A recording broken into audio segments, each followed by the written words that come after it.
Find more great shows or join the team at sport-social.co.uk.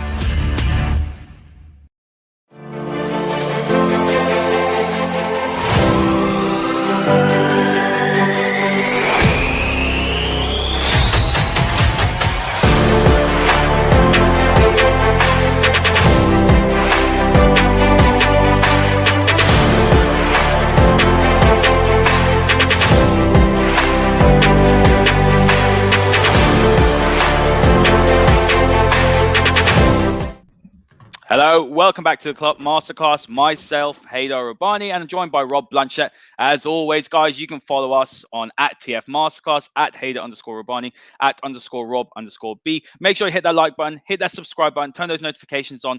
There's going to be so much more great content on this channel. Rob, Manchester United won a game. Manchester United collected a clean sheet, a 3-0 victory. Ole reverted to 3-5-2.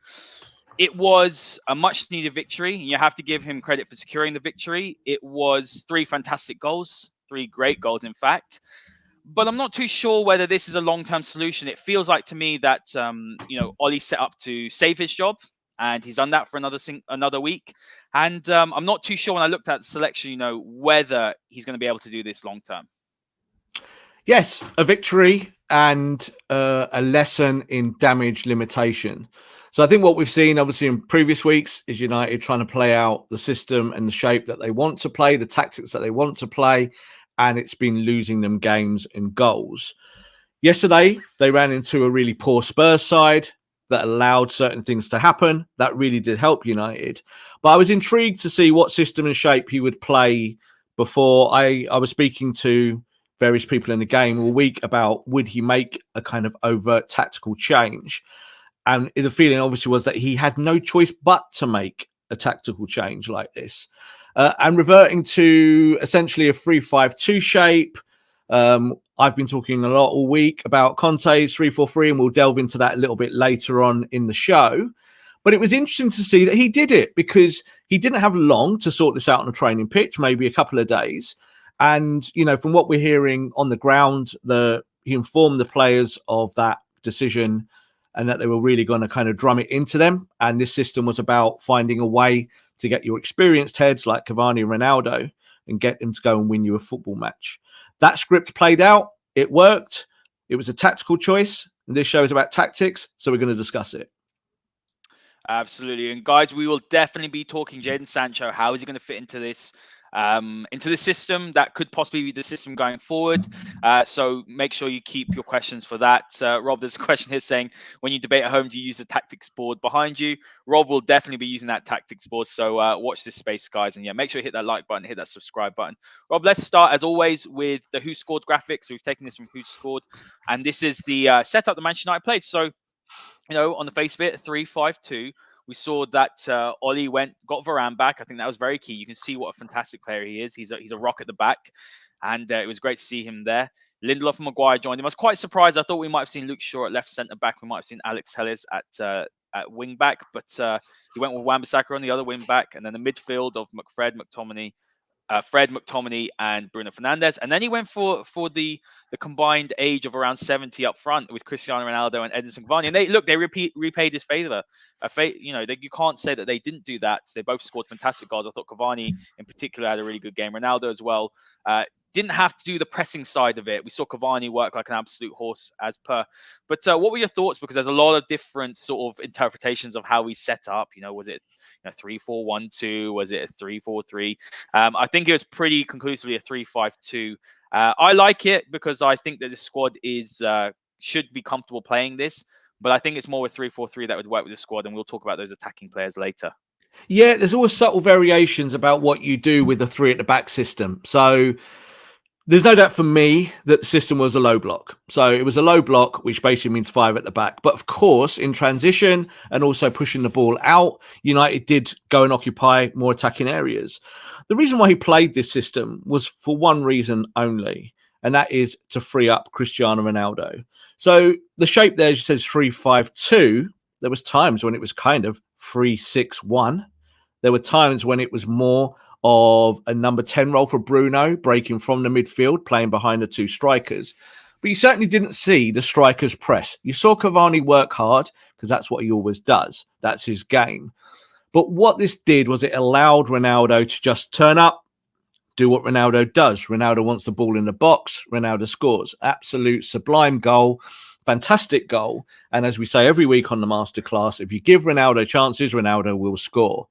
The issue is connecting the dots and finding ways to get Ronaldo to play at his optimum. And that means that you can't really tell him to press. So this was effectively a no press system. United didn't press anything. They sat in shape and they said to Tottenham, come on to us, find your space. I think alarmingly at times, Tottenham did pass the ball through United. But what you found also was that Tottenham's own deficiencies kind of stopped them from playing anything progressive. So how miserable did Harry Kane look yesterday with that team playing this system? He's at the top there of a kind of 4-2-3-1 shape, but they were effectively playing 5 at the back for quite long periods of time. And it was a kind of good matchup for Ole. I think Nuno's regressive tactics allowed United to come play this low block. And it wasn't your pure counter-attacking style, 3-5-2 or 3-4-3, which is what people might have thought that Ole would have gone for. It was more a low block to sit in shape to kind of eat up the space. Yeah, Rob, and you can see here from the statistics on the screen, again, it's from who scored. Manchester United had 10 shots to Tottenham's 9. I think in that first half, Spurs had some really good chances. You remember the Son chance where he blazed over. And look, I mean, no shots on target, I believe, from Spurs. But one of the things I would say is that this was almost a perfect game for Manchester United to play, because a Tottenham side that scored 9 goals in 9 games. I mean, they can't get a sniff. Harry Kane, as you mentioned, poor. Son's scoring a few here and there, conceded 13 themselves, I believe, up until this point. So it was a perfect game. I think you've got to beat what's in front of you, and I think I liked the fact that we were compact. We saw last week with the 4-2-3-1 we weren't, and I actually will bring up the sort of shape here, Rob. So let's talk about it. And when you're having a look at Manchester United's shape, much more compact. Obviously, you can see where we attacked the most, which is obviously down that left-hand side. Not surprisingly, and we will talk about Wan-Bissaka and Shaw later. But when you talk about going back to basics, I think that's what Ole Gunnar Solskjaer did yesterday. He was, we were strong at the back. We're not too much space between the lines. We were better in possession, I think. So all in all, it was more of a job, get the job done. We did that, but they were a really poor side as well. You have to admit that. Really poor, and it did help United. Like, I don't want to downplay the victory at all. 3-0. United were comprehensively the better team, I think, comparing both together, certainly in their systematic values. One thing I don't like about this is actually how close that system is. That system is about United not being able to pass the ball. So what do? You close down the spaces, because you can't play 10-yard balls, you play 5-yard balls. Also, one thing about that shape, and you can see then, he was excellent yesterday, as Varane. Varane effectively is playing a sweeper role there, in the middle of a 3. It's allowing Lindelof and Maguire to step out a little bit to close the space down. United are kind of cutting down the gaps between defense and midfield and attack. So you can see there that it's kind of very compressed. Now, that's not a bad thing, because you're playing a low block. You expect to see that. And I think you can even see there in the shape that Ronaldo is significantly ahead of everyone else there in his average position, his starting role. But then you've got Cavani literally holding hands with someone. So there's still a spacing issue there, but this was what it was designed to do. They're designed here to kind of absolutely suffocate anything Spurs could do. And that's not a bad thing. As you just said there, you play what's in front of you. But is this really a shape that we want to see going forward? It was very, very Mourinho. This is the kind of shape he tried to play in year 3 because things weren't working. He wasn't finding any progressive ways.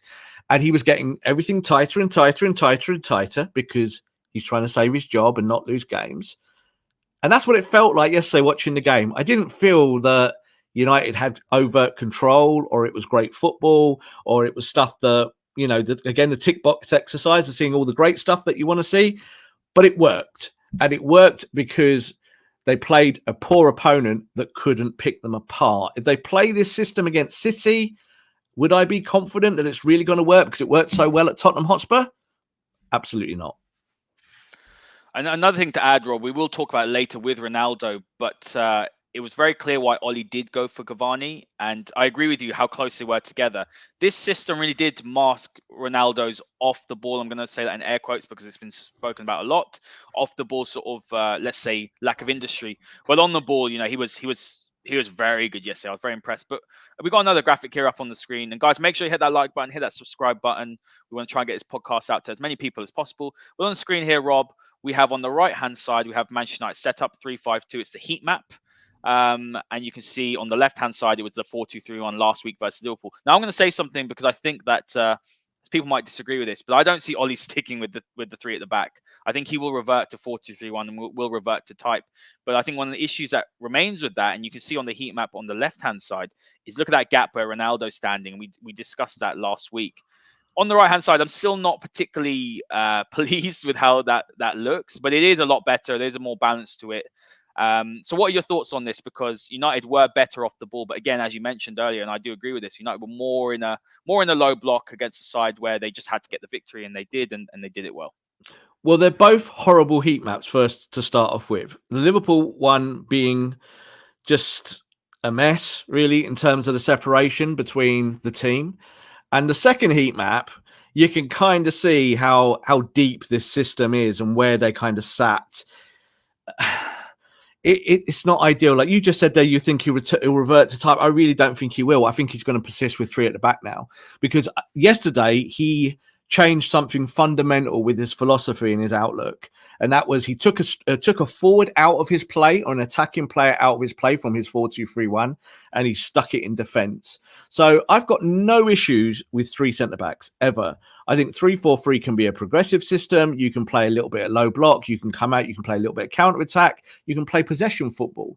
But the problem with, say, United playing it under Ole or in this shape is that it's going to be weighted too deep all the time. So this is kind of what you see. You didn't see the centre-backs be particularly progressive yesterday. There needs to be times where in that three that one of those centre-backs step out. Now, you mentioned Luke Shaw. Luke Shaw was penciled in to play in that back three yesterday. The reason why he didn't was that Varane was past fit, and United made that call to bring Luke Shaw out. And we've heard that specifically from the club. So that's not a surprising thing, but you also need Luke Shaw in the wing-back position. So people say about Telles playing it. Telles will definitely suit a 3-5-2 much more than he does a back four. We know that he can't really do the back four duties. But this heat map does show again that there are kind of holes. It's not a perfect system. And there were times, especially in the second half, I think when Tottenham got their foot on the ball, that they made two passes and they were on the back three or the back five. That didn't make me feel particularly good. It wasn't a kind of low block that was infallible. Spurs didn't get the shots off, but I think that was also about Spurs' personality on the football pitch. Absolutely, Rob. And we're going to move on now to the defense. And we're going to talk about Luke Shaw and Aaron Wan-Bissaka, because clearly in a 3-5-2 or a three at the back, very key positions on the pitch are the wing-back positions. And again, this is from SofaScore. So, guys, make sure that you do check out some of the statistics there, because there's some really interesting ones. But when you look on that left-hand side, Rob, you see how much Shaw was getting up and down. I mean, look, that's where we want to see Luke Shaw, don't we? He was doing this last season in the back four, very progressive, getting up and down. He hasn't done that this season. I don't know whether it's a little bit of a hangover from the Euros. I don't know whether he's not fit. We just haven't seen that. And it's a big part of why Manchester United have been struggling this season, is the fact that on that left-hand side, Maguire and Shaw have been so shaky. I mean, they're not foundations to be building off if you want to challenge for titles. But you look on that left-hand side, I mean, Shaw was getting into great areas, especially, up the pitch. Then you have Wan-Bissaka, though, but it's a contrast, because Wan-Bissaka was almost playing more as a right back in a much more defensive position. Wan-Bissaka had a decent game yesterday. I thought he was good. I don't think he was outstanding like I've seen comments about him. But when you have a look at this system and you're saying Ole will most likely persist with this, I think the system fits the squad nicely. I agree with you, a 3-4-3. I'm not sure about a 3-5-2. But you need then in this system, and Chelsea showed it yesterday against Newcastle. They showed it also under Conte when he was there and won the title. You need to have your fullbacks or wingbacks providing attacking threats. And if your right-hand side isn't doing the same as what the left-hand side is doing, it's going to drop back into a defensive system. And if you're playing McFred in front of them as well, Rob, I do worry if there's no natural wing play or no natural creativity apart from Bruno Fernandes on the pitch. United are going to be a bit of a difficult watch, and they're going to be a bit more pragmatic rather than progressive like we want them to be.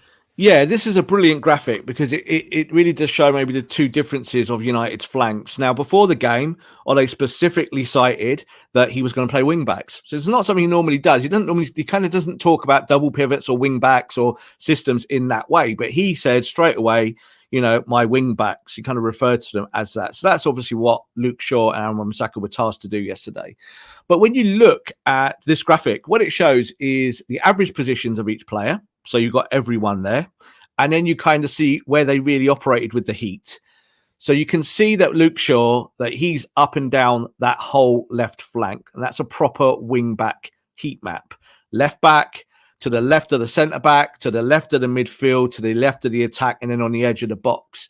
It's a kind of 100% progressive fullback heat map. On the right-hand side of Aaron Wan-Bissaka, there's no doubt that Aaron did get further up the pitch. And I think certainly in the first half, he was breaking the lines and that was good. And he gave that extra width. But you can actually see with the heat and where he operated, he could literally just be, hugging and kissing Lindelof. That's how close they are, in terms of their position. Now, Wan-Bissaka's slightly in front of him, advanced. You'd expect that from a wing-back. But the idea there is that he's closing that channel down. Now, that's kind of the channels that you'd expect maybe Son to go and exploit or more, or someone like that, even Harry Kane go and dropping in there. So he's in there more as a defensive function, but it's very unbalanced. You can see that on the left, there's progressiveness there with Luke Shaw and the shape and average positions. And Wan-Bissaka's average position's not bad, but you can see where he's operating in. He's basically operating as a right back. So this is why I said it was a low block, and this is why I said it was 5 at the back so often, because there was no kind of point when Tottenham had the ball for United maybe to press out a little bit or address, come and get the ball maybe the halfway line and go and play on the counter. That really wasn't what it was. It was more of a case of sit deep, tackle, get the ball, and then maybe try and work your possession through. So yeah, I agree with you. I think Wan-Bissaka had a good game, not an outstanding game. Again, I've read that Wan-Bissaka was outstanding. He just simply wasn't. I think Luke Shaw was really, really good.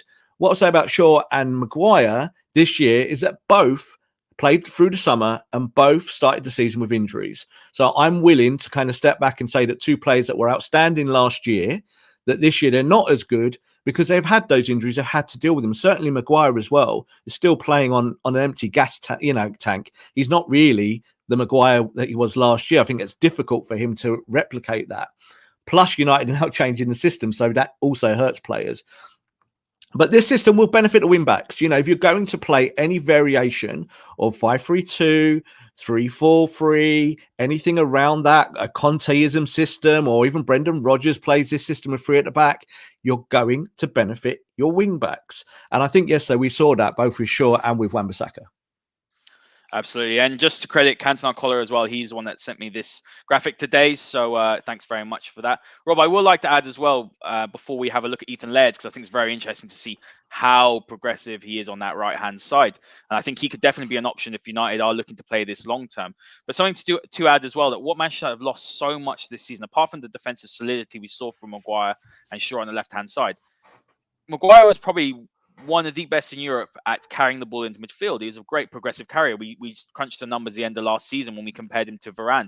That's something Maguire did so well. United have lost that completely. And we know that United had right-hand side problems in terms of attack, the imbalance that we've seen, and the left-hand side, we've been predominantly going down the left-hand side.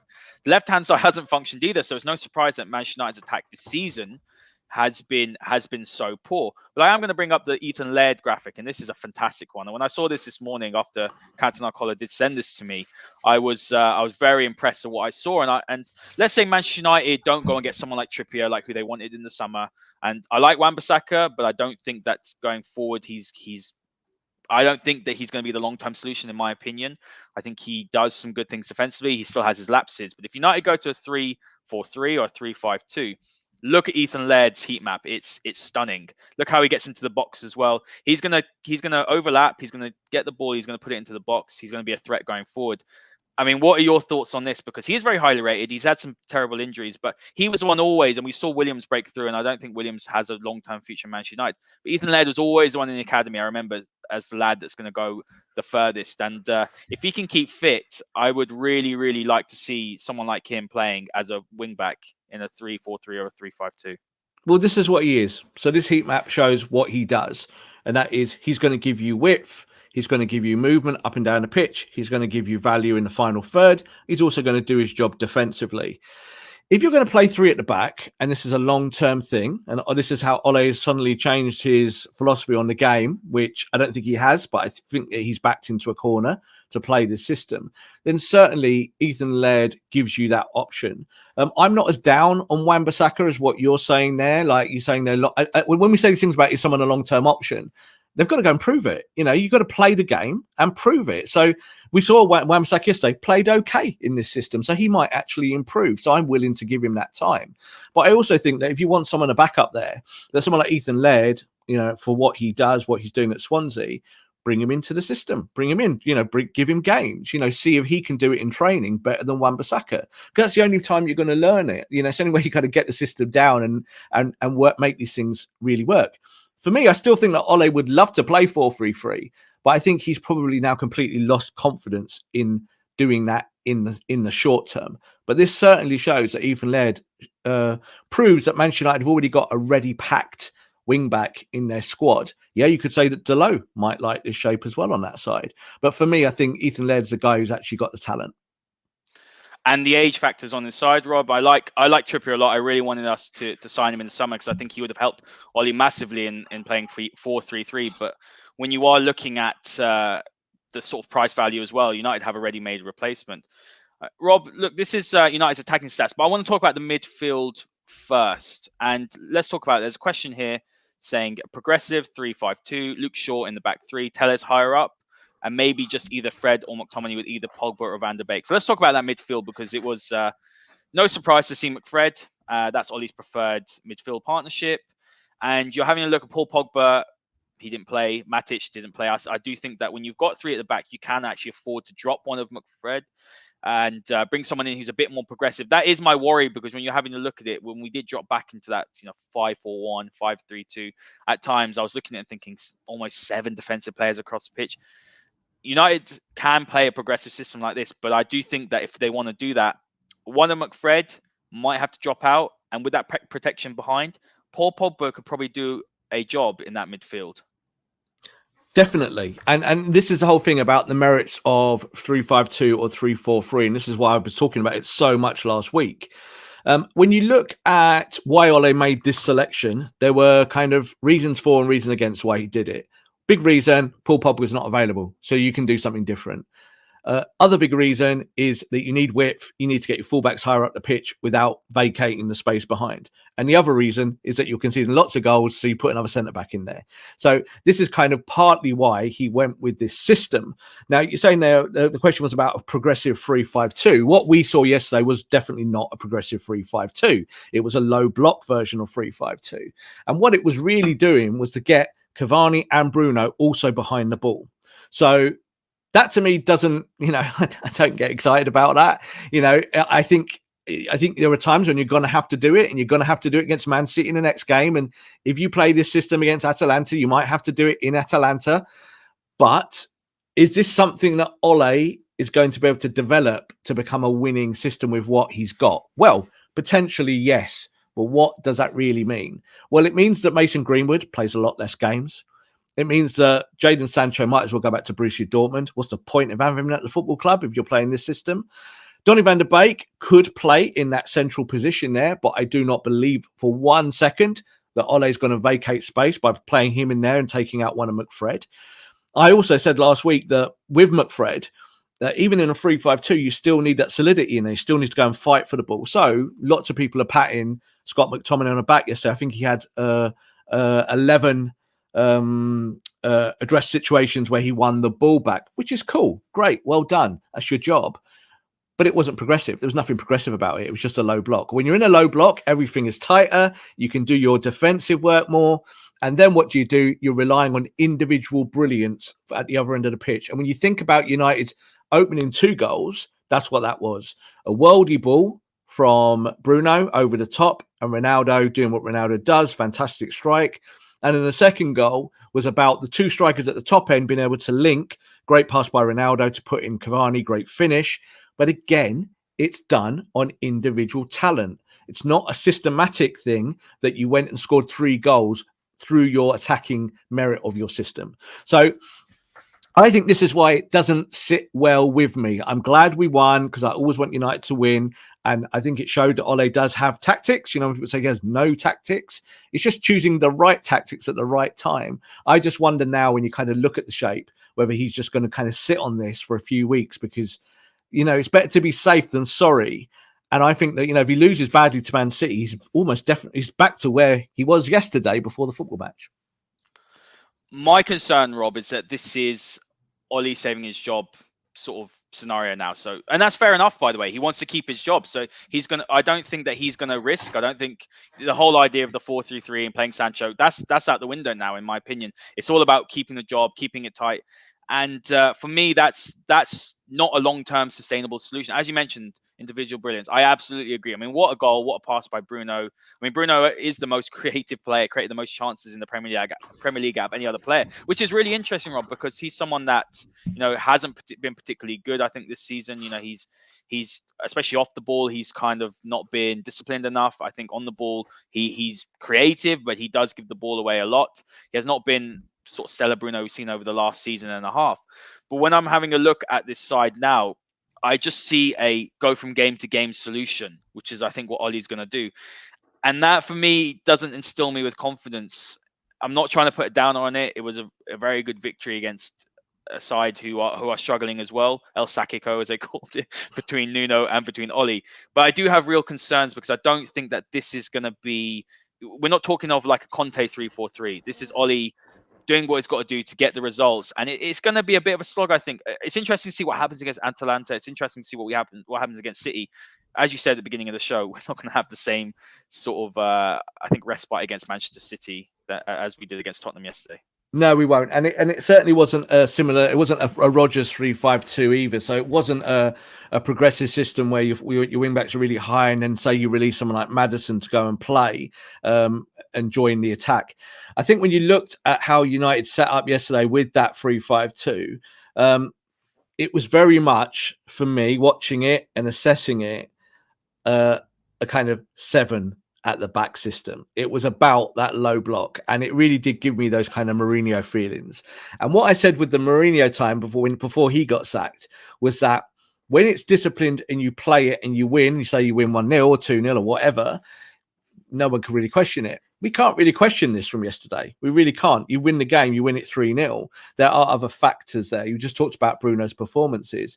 This allowed Bruno to go and create more, but he still worked. He was part of that system to defend, and so was Cavani.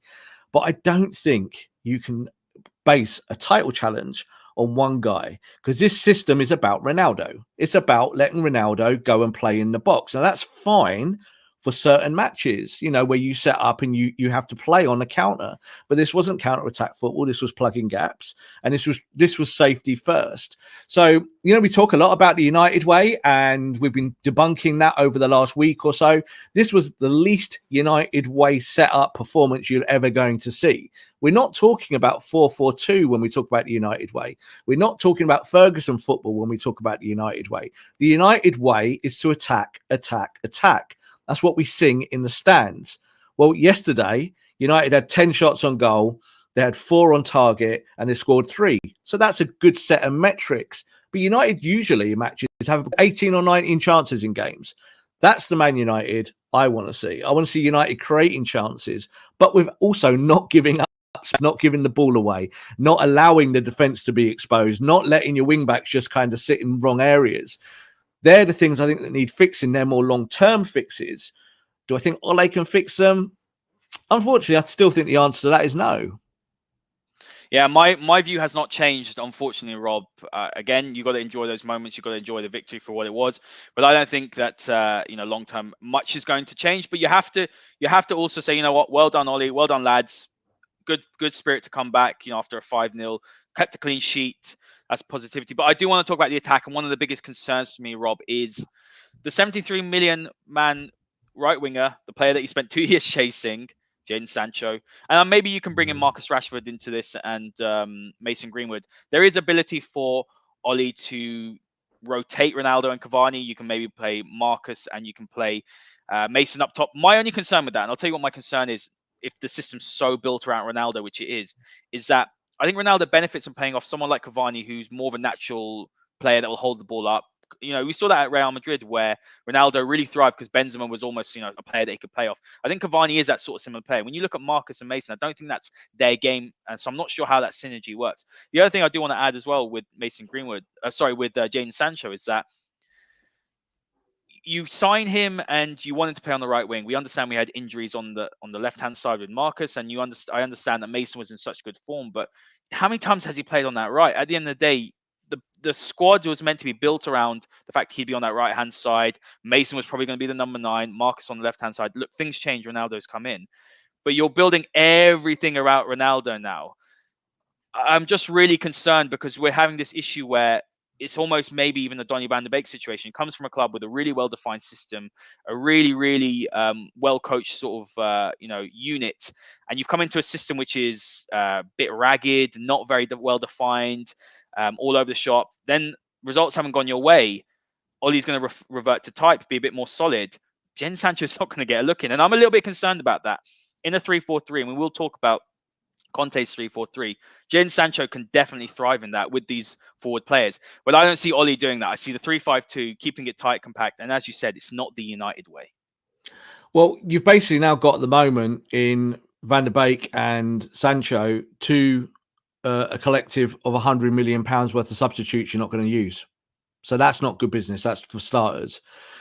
I think when you look at the system of what Ole's had last year, United last year came second in the league. They got to European final playing 4-2-3-1 and a double pivot. Now, the double pivot isn't particularly attractive to a lot of United fans, but it works. And it also allows you to have 4 players going forward attacking. And that 4 players gives you fluidity. You know, that's why Rashford will thrive in that system. That's why Greenwood thrives in that system. Even Martial is more suited to playing that system. You had Cavani coming in last year to kind of add experience up top to give you something off the bench. Now, you bring in Jadon Sancho, as you said there, rightfully, to come in and play on your right-hand side, but he can play right and left. I've got no issue where he starts. The problem now with this system, with the 3-5-2, is that he just will not start.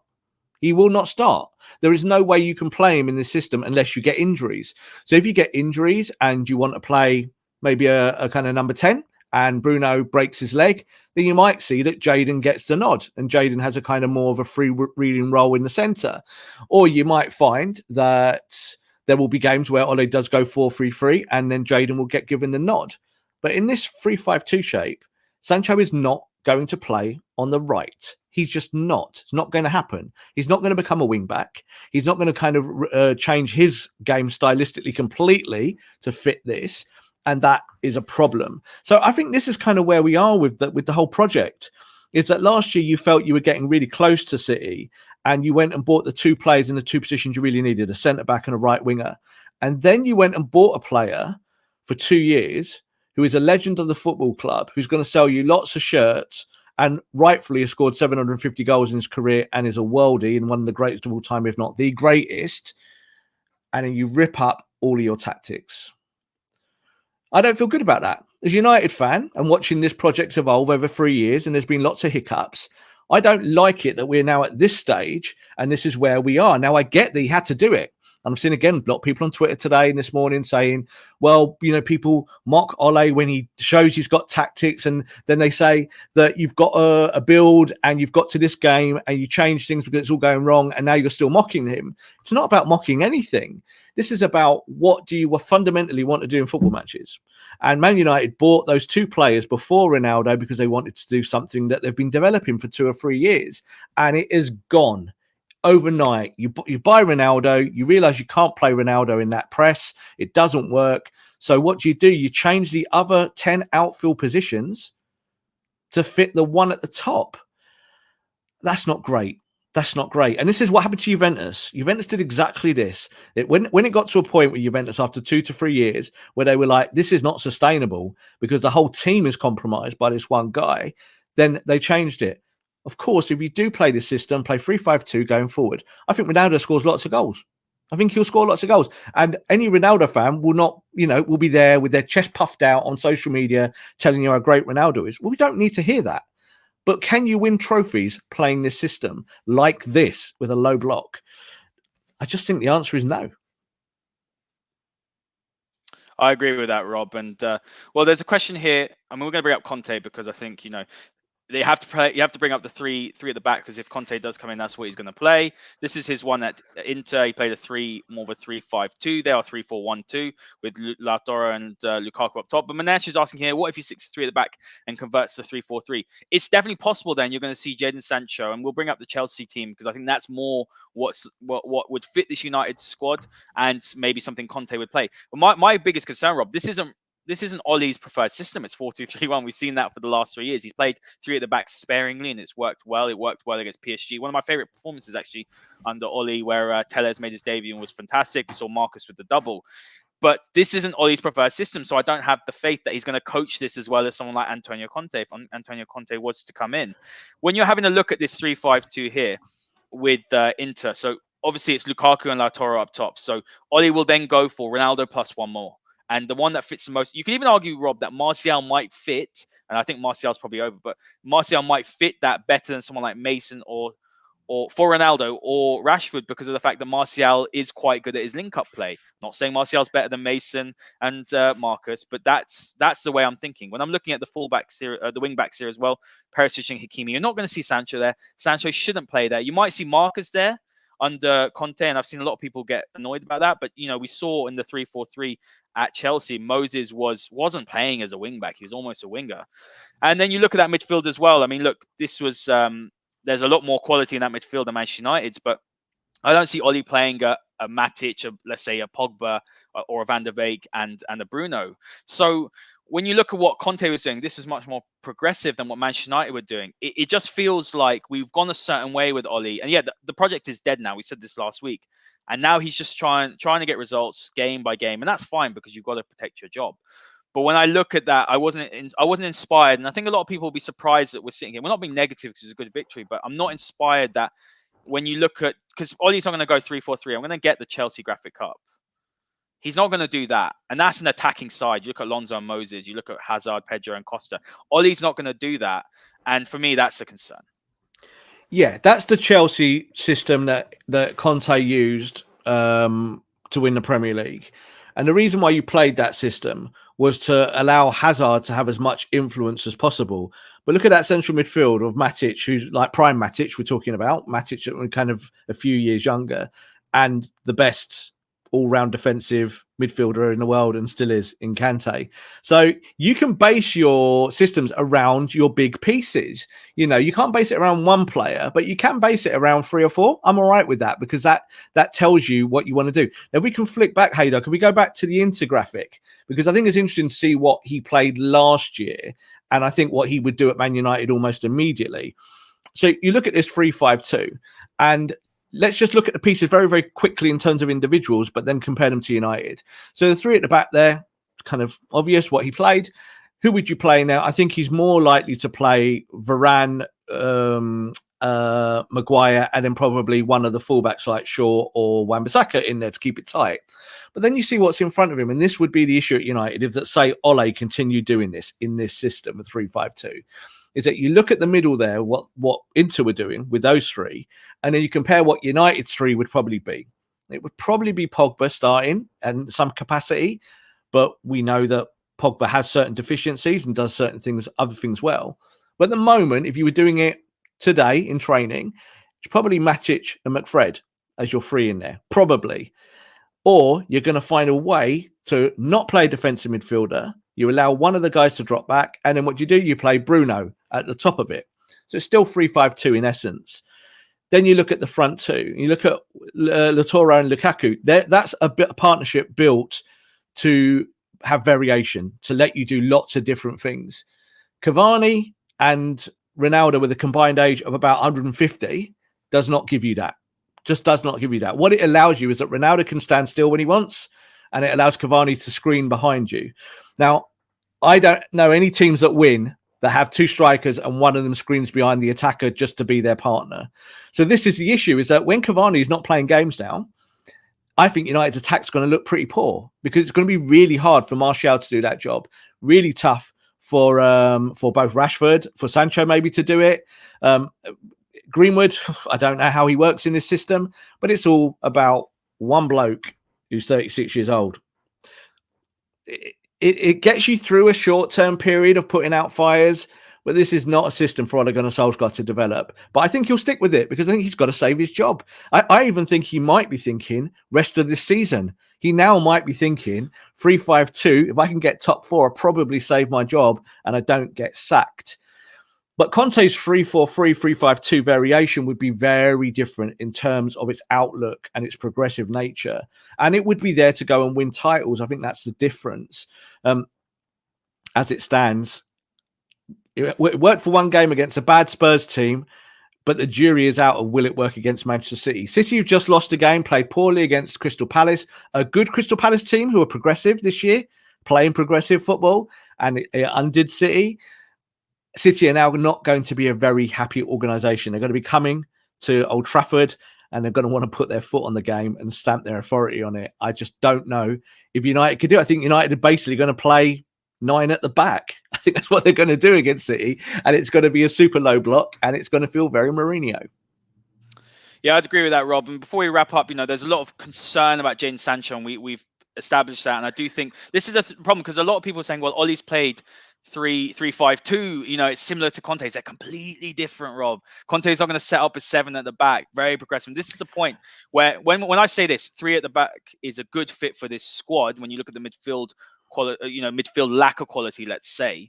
I'm saying that, if it's taught and coached to a high standard, this Manchester United team could do it really, really well. I'm going to bring the Chelsea graphic up again, Rob, because I think this is what Manchester United will look to play more. Should Conte come in? Obviously, Ole's still in the job, but we've got to look at contingency plans as well. But there is a good comment here from Hele, Rob, saying, I want to read it out. I don't believe that Ronaldo coming to United had anything to do with Ole. His system was working quite well. He's got great players in Varane and Sancho this summer.